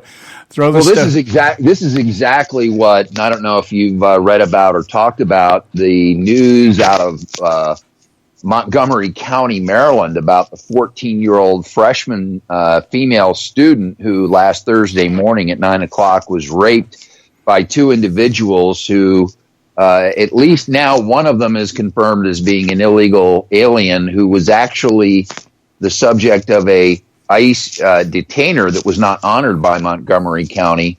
And tonight, Tuesday evening, the parents are descending on what would normally be a quiet school board meeting, because this has absolutely enraged the parents of the school, and rightly so. But when you talk about suing the school district and using their own tactics, boy, did this school not provide a safe space for that 14-year-old student. And in actuality, the policies of Maryland is right now considering a similar law to California's SB 54 to make Maryland a sanctuary state. And I believe the city was contemplating the same thing. I'm sure that the city of Montgomery is not going to do that. In the county, now you've got individuals from the Board of Supervisors. It was being reported Montgomery County was a sanctuary county. And now you've got county boards of supervisors that are being interviewed saying, whoa, no, we're not a sanctuary county. And yet somehow 63 ICE detainers in 2016 were turned down in Montgomery County for people that ICE wanted, who said, these are criminal illegal aliens. We want them. We want to deport them. And somehow Montgomery County did not comply with those ICE detainers. So there's another lawsuit for a school that has not provided a safe space for an American citizen. Yeah, we know the interesting thing, talking with Caleb and Joshua after the meeting on Sunday night, was I really had to know. I went up and I said, I've got to know what has been the repercussions in terms of what's happened to you. How's it reverberated across the campus? And, right. Has there been any positive things that have come out of this? And he said, yeah. And it would really fit, because the other topic for Sunday night was Steve Jacobs did a dissertation on the Article 5, a constitutional convention, and he was talking about the process of nullification of laws rather than amendment, saying basically if a state refuses to follow the law, it basically nullifies it. And that was the argument he was presenting. And Caleb said, well, it's really interesting, because what's happened is this professor, her enrollment in her classes has dropped by 2/3. The kids are dropping their class because the other kids started filing reports about how this woman rants and raves about conservatives in her class. And so her enrollment is down dramatically, which puts her position. He said she's got just enough people in her class, I guess, to keep her job, but she's taken a major hit. The school's taken a major hit on this financially. He said, and I said, well, I just want to know, how about the kids themselves? He says, well, the enrollment in our Republican club has tripled. And I went, oh, yeah. And he goes, yeah, because all these kids started coming out of the woodwork telling me we were going through the same thing, and we didn't know what to say because we were fearful of retribution, of being, ostracized and everything else. So he said, but it gets even better. He said, we have people contacting us from other campuses now across California that want to organize. Yep. So this is beautiful. This is what gives me hope that we can salvage California and perhaps even our republic here. When you've got these kids that are willing to stand for something, get out there and do it, and begin to affect and influence other people who otherwise would be complicit and just sitting around in fear of losing their scholarships or having their grades affected. That was the other thing he was going after. He said she affected his grade point average because she failed him in the class, and they're in the process of reversing that. So it looks like we can score one for the good guys here. And it was really encouraging to know that not all of our youth are lost in the celebrity mentality and the what people tell me to believe mentality. It's great. And like I said, we're going to have him on the show, him and Joshua on the show next week. We may not get him on at the same time, but we're going to have him on. This Joshua is at 19, 20 years old. I don't know exactly how old he is, but boy, this guy is going to make one heck of an attorney if he ever goes into law. Or a political leader, or a community leader, or a community activist. Yeah, you make a great point, and this is something that the pendulum always swings back. And I was concerned at the last election. Unless if Hillary Clinton is elected, I don't know if the pendulum will break or what. But we are seeing the pendulum swing back. There's a very liberal campus in the Inland Empire, which is also in Southern California, in a city called Redlands, University of Redlands. And they have a YAF group, a YAF group, which is the Young Americans Foundation, or Young Americans for Freedom. I actually forget the exact name, but it's the group that William F. Buckley started. And back in the 60s, they actually are the group that bought the Reagan Ranch. And they now own the Reagan Ranch, and they send, large groups of kids out there for training and retreats and stuff. They had this YAF chapter at the University of Redlands had Ben Shapiro appear on their campus the other day. And so we had the two representatives, the chapter leaders, if you will, from the YAF chapter at the University of Redlands on our radio show out here to promote the event. And the chapel, the facility that was going to provide that, where they were going to hold the event, had 1,000 seats. And they were like, we'll be happy if we get it like 1/3 or a half full. That's kind of our goal. It sold out 24 hours before the event, due in a large part to the very same thing you're alluding to. Ben Shapiro, you had the problem at DePaul University, and before that at Cal State University, LA. And the left is just, they're actually creating their own demise, because part of what you had wanted to talk about was, of course, the Supreme Court hearings and then the FBI hearings. But the bigger story, I think, here is what unfolded last year and the election of Donald Trump. And that is that the American people have inserted a Trump virus into the body politic. And what this is doing now is it's having this sort of explosive growth. It's like a cancer, a good cancer in this case, obviously, that's just ripping across the body politic. And now you have, in situations like you've described at Orange Coast College, what I saw out at University of Redlands, because I went to that event, I thought I could buy a ticket at the front door. Ended up, I had to get a ticket from somebody. But what's happening is people are coming. It's like this big sort of coming out party, and it's the trickle down effect all across America is huge. And yes, John, I share with you the sentiment that I'm beginning to have some hope for California when stories like what you shared and what I witnessed out at University of Redlands, it's happening at University of California, Riverside. There's a group, there's now 2 or 3 conservative groups that are beginning to enjoy some explosive growth as students are realizing they're not alone. There are others like them on campus as the liberals continue to overreach like they did at Berkeley, which, by the way, those were, I got a whole inside track on what actually happened at Berkeley. Those were not students that were rioting, but, part of this Marxist element in our country that has been sort of, under wraps. But now that Donald Trump is there, and now that the pendulum is swinging, they're coming out in defense of the territory that they thought that they had, achieved, politically speaking, over the last 8 years and 50 years that they've been at this. And all of a sudden they're realizing, oh my gosh, we've got to do whatever we can to hold this territory. Well, that process of exposing the left and this movement is what Donald Trump's presidency and campaign did.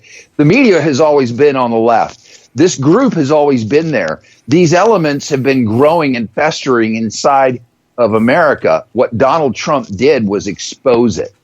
Yeah, absolutely right. I agree 100%. It's populism on steroids, and it's come at just the right time. We got to go to a break here. When we come back, we'll continue our discussion here with Don Dix from Act for America, also out there at KRLA, The Answer, out there in the Inland Valley. Stay with us right here at the Conservative Syndicate. Don't go away.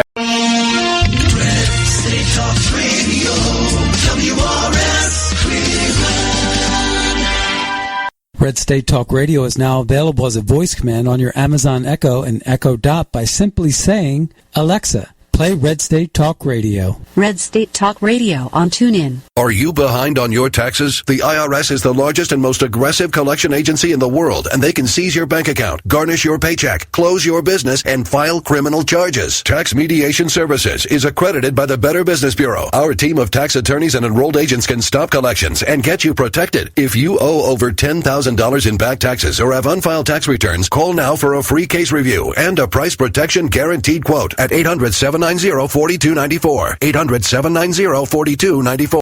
You know, sometimes when you compare prices on products, you think to yourself, what difference does it make? The rates are all about the same anyway, but sometimes the rates are very different. Let me give you an example where there's a huge difference in pricing between companies. Vehicle protection plans. Look, if your car is 4 years or older, having a vehicle protection plan is a no-brainer. The trick is not to overpay for it. Here are the facts. The average price of a vehicle protection plan is $2,800, while the price of a TOCO warranty vehicle protection plan for most vehicles is just $1,500. The average down payment on a vehicle protection plan is $299. With TOCO warranty, there's no down payment. The average monthly payment on a vehicle protection plan is more than $160 a month. With TOCO, the average monthly payment is just $49. To get a highly rated vehicle protection plan at a great low rate, call TOCO Warranty at 1-800-987-1519. That's 1-800-987-1519. Terms and conditions apply.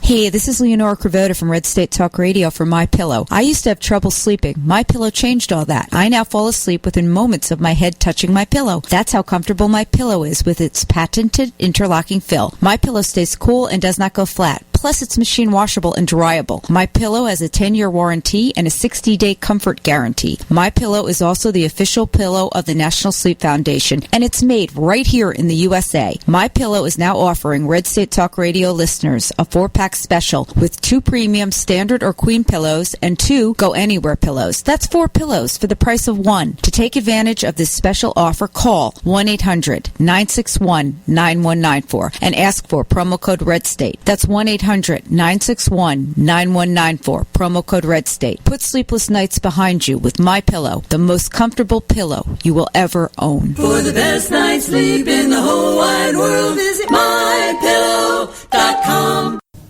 If you've got joint pain, let me ask you a question. Would you like a high-quality knee, back, shoulder, or ankle brace at little or no cost? Now, just in case your reception isn't great, let me ask you again. Would you like a pain-relieving knee, back, shoulder, or ankle brace at little or no cost? Well, if you have Medicare insurance, you could qualify for these pain-relieving braces at little or no cost. And these are high-quality braces. They are very comfortable, and they've helped thousands relieve their pain. Now, I'd like you to imagine going on vacation, playing with your grandkids, just living your life again without pain. The Mobility Hotline is a referral service that connects folks with Medicare coverage and other insurance to accredited companies offering pain-relieving braces at little or no cost. And don't you worry about the Medicare paperwork. They'll handle it all for you. And they'll deliver your braces for free. Call the Mobility Hotline now. The call's free. 1-800-557-6150. 1-800-557-6150. 1-800-557-6150.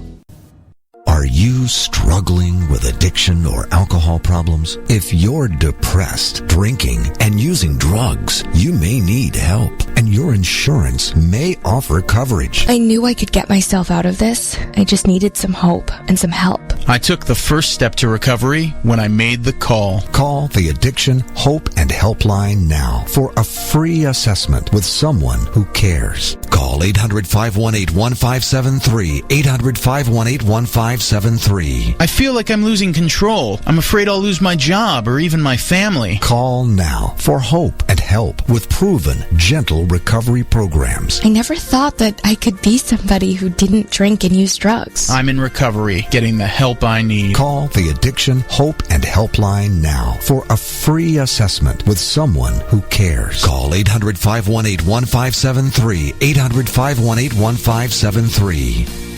And now back to the Conservative Syndicate. Real conservative talk from real conservatives. Real radio for... All right. Hey, we are back. We are back. If you heard a little crossover sound there, that was my fault. Hit the wrong button at the wrong time. Sometimes happens. It's live radio for you. I'm your host, John Matthews. This is the Conservative Syndicate, and we've got with us Don Dix from KTIE 590 The Answer, the Jen and Don show. I get confused. I know you've been doing a little bit of a stint out here in 870 AM, which is KRLA in my neck of the woods. So I just have a tendency to cross-reference those things. 870 The Answer. I hear The Answer. That's how I identify everything. So anyway, my bad. Absolutely. No problem. I was fortunate to be able to sit in on the KRLA's flagship morning program called The Morning Answer with Brian Whitman and my nighttime co-host, Jennifer Horn, who's now a part of that crew in the morning. And yeah, it can get kind of confusing, but all of these Salem Media Group radio stations use the same branding called The Answer. So if you have a station in your backyard that is branded as The Answer, that is a tip-off that they're part of the Salem Media Group of companies. And it's a very interesting company. They own all kinds of internet properties, publishing properties, as well as radio stations, and they are a Christian conservative media enterprise. So one of the few that's out there, actually. Yeah. I've been trying. I went down there. I actually went down there one time and asked them. I thought about trying to get a show on at least on the weekend. It's just the airtime is astronomical in this area. You're fortunate with what you've got, but down there, I mean, it's like, I think this was a couple of years ago, and it was like $3,500 an hour, and I'm like, whoa, way out of my price range. Okay, I'd have to have a lifetime contract with LifeLock to be able to pay for something like that. Anyway, all right. I want to get your take on, I don't know what part, or if you caught all the hearing today with Neil Gorsuch down there in D.C., or up there in D.C., and I didn't catch the whole thing, but there was an interesting exchange that took place between him and Senator Amy Klobuchar, Al Franken's cohort out of Minnesota. And but what are you taking away from this hearing so far? Because I have a theory I want to throw at you, but I want to get your take on it. Sure. Well, as of right now, today, of course, was the first day of Gorsuch answering questions. They all got to sort of give their opening statements. The senators did yesterday. Gorsuch got to give his at the close of the meeting. There seem to be four themes emerging from what is more and more a radically politicized process. The first is that Republicans want to prove that Gorsuch is not beholden to President Trump. So there have been a lot of questions on the part of Republicans. For instance, did Donald Trump ask you to help destroy Roe v. Wade? Did he talk to you about his Muslim ban? Are you going to go in and sort of rally the charge for his policies? And it was an interesting area because it was very easy for Gorsuch to answer those. He's really is sort of the judicial the judge, the preeminent judiciary judge. And, he kind of threw them all off. They were softball questions. He had no difficulty stating his position that he would rule against any party based on sort of what the law and the facts, in a particular case, require. The second theme is having to do with how divided the Democrats are on their tact of opposition. They want to attack him on his body of work. And the more that they do, it becomes even more clear how little knowledge they have of actually what he has stood for. He's ruled on over 2,750 cases. And of course, the Democrats are cherry picking the ones that seem to uphold their narrative of, he rules on the side of big business versus the little guy versus the employee. So they're trying it all and trying to see what sticks, and not much is sticking. The third theme has to do with the Democrats constantly banging the Merrick Garland drum over and over and over again. And, I didn't see all of the questions. I'm looking forward to watching the rest of it. But the folks that I did see, Phil Graham, Lindsey Graham. Phil Graham is a record producer. Lindsey Graham probably, did the best job of acquitting that argument by saying, hey, you're the guys that started this with the Biden amendment back in 93 with Leahy himself, saying that in the last year or so of a president's term, we should really lay off judicial nominations. Even Chuck Schumer came out and said the same thing. So a lot of the Republicans were very quick to put that down. And the other thing that really is emerging is America's getting their first look at who Judge Gorsuch is. And I think it's kind of who is the actor that he reminds me of? Jimmy Stewart? Yeah. He reminds me of a Jimmy Stewart, sort of a Mr. Smith, Mr. guy. Mr. Smith goes to Washington thing. Exactly. And he's not easily flustered, and he's got this sort of down-home, folksy sort of way of dealing with it. When Dianne Feinstein was throwing all of these big business cases at him, and she said, I'm not aware. And he said, oh, no problem. I'll be happy to fill you in on all the cases. And he just rambled through a whole laundry list of cases where he actually found, on the part of the little guy, the employee, as she was trying to make the case. So he's not easily flustered. The only time he really got flustered, seriously flustered, was when he gets questioned on his impartiality. At one point Tuesday morning, when Leahy pointed out that a Republican congressman said that he wanted Gorsuch on the court so that he could uphold Trump's Muslim ban, Gorsuch actually raised his voice for the first time and said, he was addressing Senator Leahy, talking about this other person. He has no idea how I'd rule on that case, and I'm not going to say anything here that would give anybody an idea of how I'd rule in any case. So, we're getting this first look about somebody that everybody describes as a, just this wonderful, genuine, down-home guy that you could as easily engage in, sort of graduate level law arguments as to have a beer and go fly fishing like he did with Antonin Scalia. So he's really looking like if the only thing Donald Trump accomplished, John, was getting this guy onto the bench, I think we could all be happy. Yeah, that's my stance on this thing. And this was the only reason, my personal reason for supporting Donald Trump. I don't expect Donald Trump to become a champion for pro-life.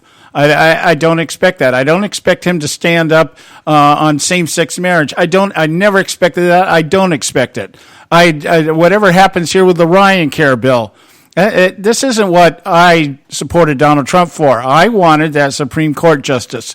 And this guy, I agree. From what I watched today, the way that he was questioned by Senator Amy Klobuchar, the cohort out there with Al Franken out there in Minnesota, and she kept trying to paint him into this originalist versus relative corner with the cases that she was throwing up at him. And I noticed and then Ted Cruz, I caught a little bit of Ted Cruz. One of the exchanges that took place between Ted Cruz and Gorsuch really interested me. It really got me, I think, to me, solidified what a good choice this guy was. And they were talking about a woman at a university who had been diagnosed with cancer, and she was given 6 months leave by the university. And then she applied for another 6 months of compensation. But the university had determined that there was no way for her. It was rehabilitation leave, right? They had determined that she was not going to be rehabilitated. So the university said, we can't grant it to you. And it ended up in his court.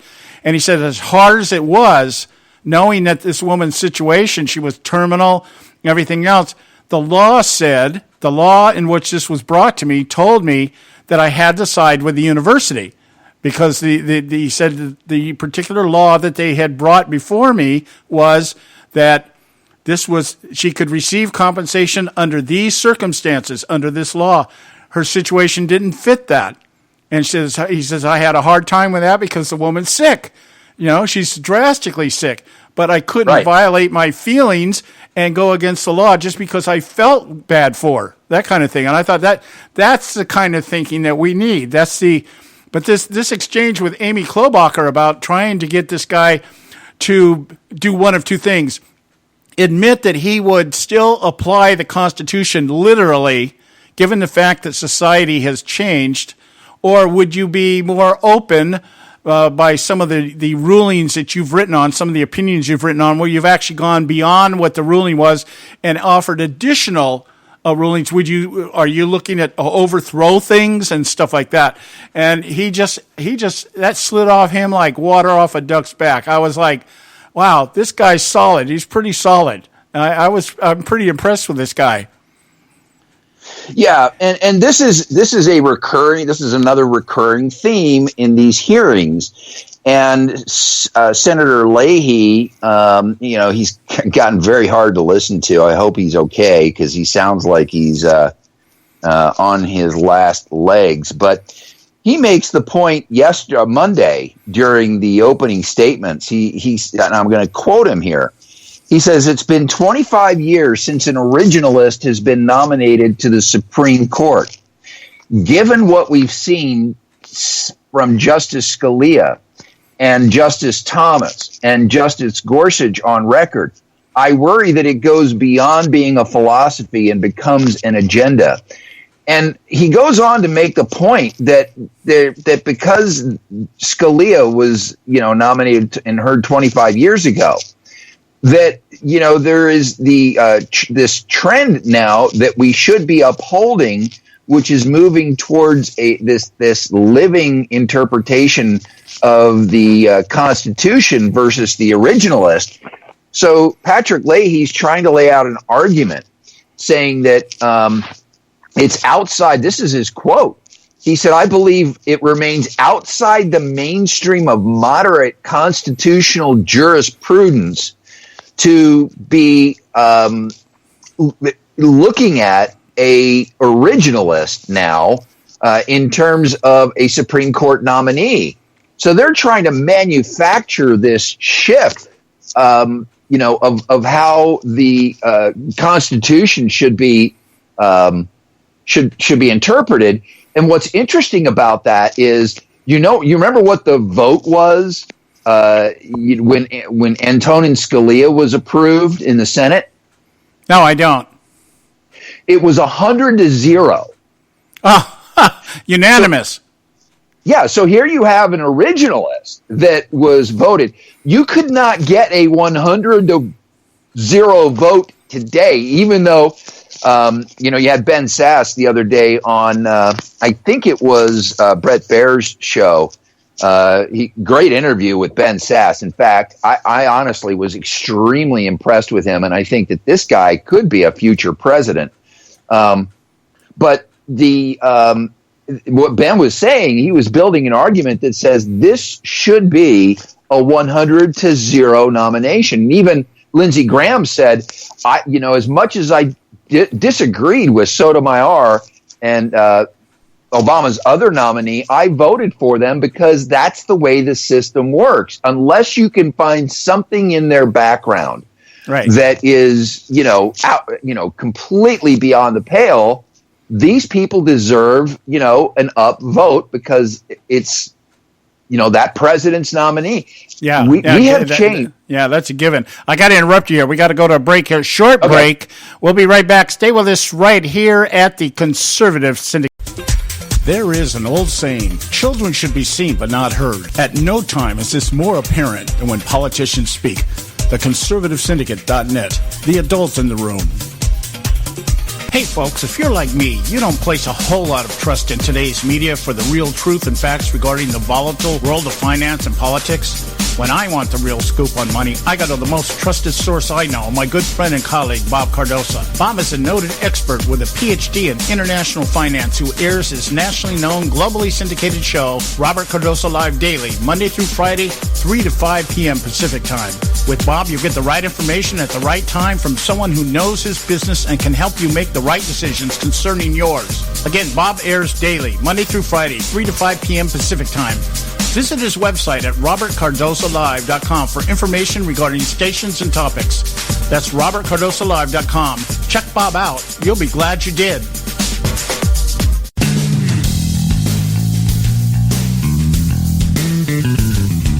History affirms a vibrant civil society thrives on freedom of conscience, religion, and choice. Any society absent these qualities stifles individual responsibility and accountability, thus enslaving its people by denying them their potential for goodness, creativity, and altruism. To that extent, oppression, coercion, and totalitarianism are multiplied exponentially. To counter such outcomes, the American Freedom Alliance was formed. The AFA is a nonpartisan, non-aligned movement which promotes, defends, and upholds Western values and ideals. The Alliance strives to build an international coalition of citizens of the West who together promote and protect moral values, democracy, and freedom. To find out more and become part of this valuable asset in the preservation of freedom and all its rewards, contact us at AmericanFreedomAlliance.org. That's AmericanFreedomAlliance.org. Let freedom ring. And now back to the Conservative Syndicate, real conservative talk from real conservatives. All right, hey, we're back. The Conservative Syndicate, real conservative talk from real conservatives. I'm your host, John Matthews. Hey, make sure you check our website out, theconservativesyndicate.net. And you can pick up this show, any of our shows, find out what we do, who's on our panel, anything you want to know about the show. I've got Don Dix with us out here from KTIE, K-T-I-E, 590 The Answer out there in Inland Valley. And also chapter head, you're still chapter head of Act for America out in your area, right? Yeah, I still head up a chapter for Act for America. And next month we're going to have Noni Darwish on as our guest speaker. She is just...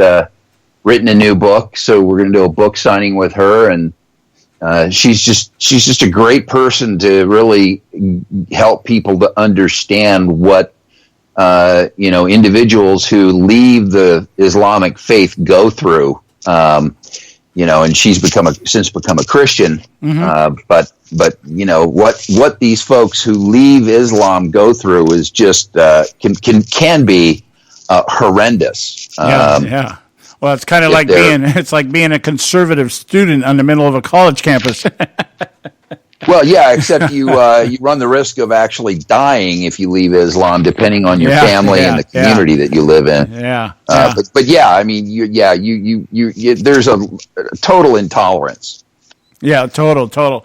I wanted to float something at you here because we've got two things going on here. We've got the FBI hearing, and I believe this hearing on the Russian collusion with the FBI and the NSA that's taking place right now is strictly and solely for the purpose of pushing the leftist narrative. Listening to Adam Schiff's opening remarks yesterday, he basically outlined the entire narrative complete with fact, fiction, and allegations and insinuations. And so I don't think the left really thinks they're going to win anything on this other than just trying to continue to taint Donald Trump's administration, hoping that somehow in 2018 that they're able to wrestle away some of these seats in the Senate and in the House, perhaps. I think that's the most they can hope for out of this. But regarding Neil Gorsuch's, Gorsuch, I have a hard time pronouncing his name for some reason. The nomination process here, as you said, should be 100-1. This should be a slam dunk.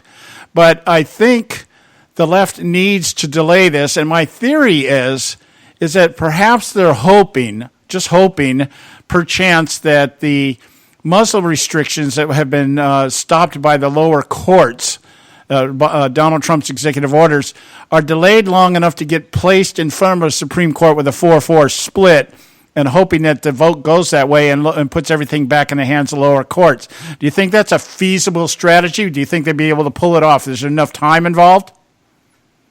Well, let me ask you this. Do you think that the Hawaiian ban would first have to go through the Ninth Circuit Court, wouldn't it?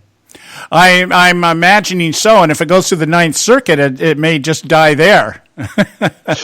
Well, right, because I thought I read an article the other day that said that 5 of the judges on the Ninth Circuit Court have already indicated that they would turn down the appeal. Oh, I read the article. I went through the content of the arguments. I mean, they torched it, and I'm like, from the Ninth Circuit, you know how bad something has to be to get the Ninth Circuit to come out and say, "Hey, that's a bad decision."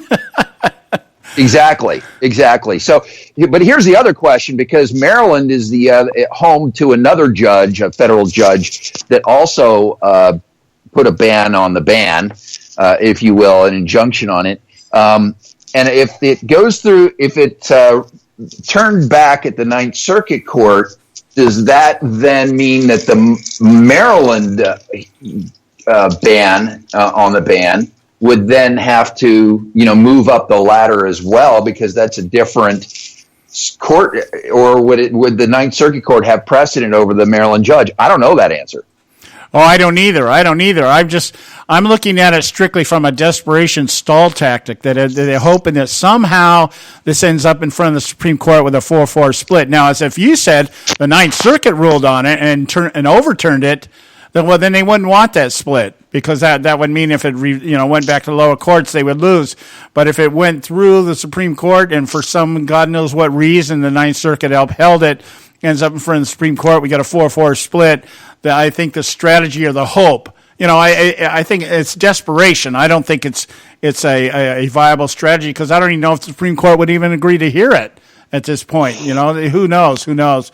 But it's interesting to watch, and I just kind of wonder if that's part of the theater that's going on here with Gorsuch's hearing right now. It was just, trying something. Let's throw something out there, just like the narrative that the Russians are responsible for Donald Trump being our 45th president. It's amazing.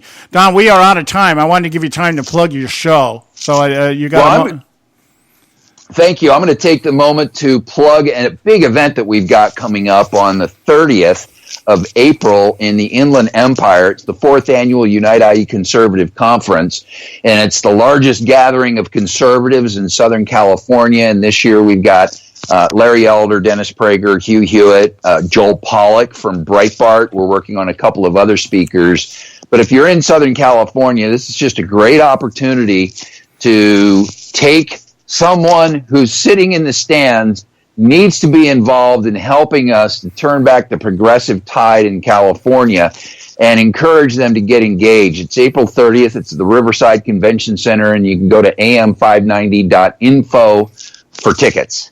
Wow, so you've elevated from the theater over to the convention center. That's a good sign. Well, we might be in the theater, except it wasn't available. So. Oh, okay. I get it. But it's a one-day event. The VIP lunch is at 11:30, and then the conference starts at 1. Okay. Any chance of getting Dinesh D'Souza back again? We've got a full roster. We've actually got some other things that we're going to be doing with some California-related issues. So we've only got 2.5 hours, and we're already at maximum. All right, my friend, I appreciate it. Thank you so much for taking time to come on today. Very informative, very good discussion today. We'll see you guys tomorrow. We'll be back tomorrow. Joe Hickos will be back with us tomorrow. God bless you all. We'll talk to you later.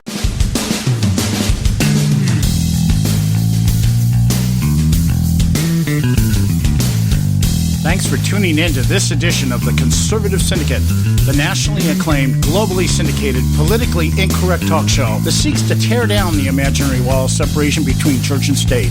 We want to make you aware you can find and access all our show archives at our website, theconservativesyndicate.net, as well as our broadcast stations and times. That's theconservativesyndicate.net. We so appreciate you taking the time to tune in, and we so look forward to continuing to bring you the best in uncompromised talk radio available on the net today.